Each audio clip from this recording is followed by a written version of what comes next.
Физическая культура входит в программу общеобразовательных организаций, однако не для всех количество часов в этой дисциплине хватает для реализации себя. Для тех, у кого есть желание и предрасположенность к спортивным дисциплинам, существуют спортивные школы Олимпийского резерва. Спортшколы дают огромную возможность для совершенствования потенциала детей. Однако, что делать, если школа выходит из строя? Ученики, тренера и родители спортивной школы номер 9 по плаванию столкнулись с этой проблемой. Так, для обсуждения возникших вопросов в Ледовом дворце Чебоксары-Арена состоялась встреча министра физической культуры и спорта Чувашской республики Василия Петрова с тренерским составом и родительским комитетом спортивной школы Олимпийского резерва номер 9 города Чебоксары. Спортивная школа, точнее здание спортивной школы Олимпийского резерва номер 9 признано аварийным.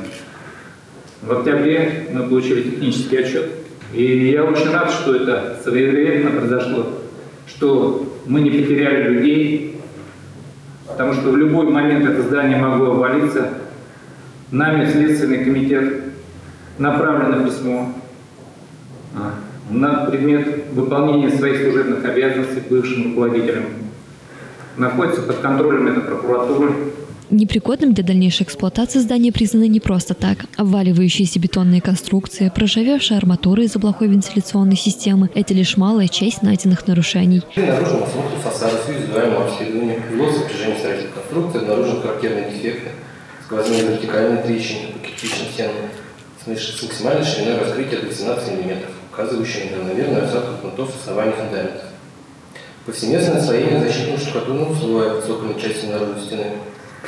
Устройство трехслойной стены в осях 11, качество наружной стены.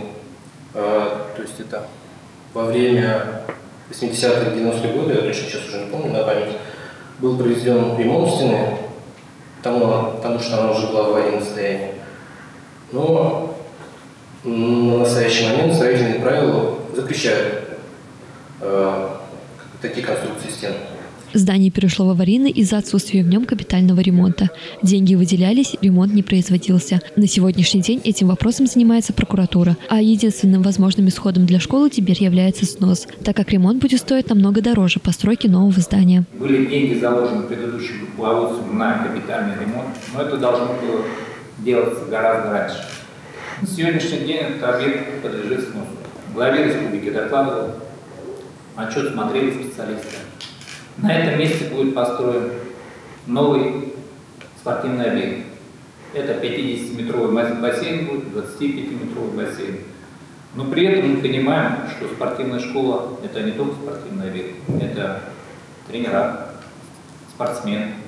Для спортсменов, оставшихся без учебного заведения, дальнейшие тренировки будут производиться на базе спортивной школы номер 7 и номер 3 города Чебоксары. Прорабатывается вопрос об организации тренировок в ближайших для спортсменов бассейнах спортивной школы «Спартак» и гимназии номер 5 города Чебоксары с января 2021 года. Для этого ведутся переговоры с муниципалитетом. Также Минспорт Чувашии прорабатывает вопрос по внесению уточнений в бюджет региона на следующий год, куда будут заложены расходы на аренду дорожек, бассейнов и проектирование нового здания. Пока спортсмены будут вынуждены заниматься на временных площадках, но в скором времени для учеников спортивной школы будет строиться новый современный плавательный бассейн. Татьяна Козлова, Степан Гурьянов. Жизнь столицы.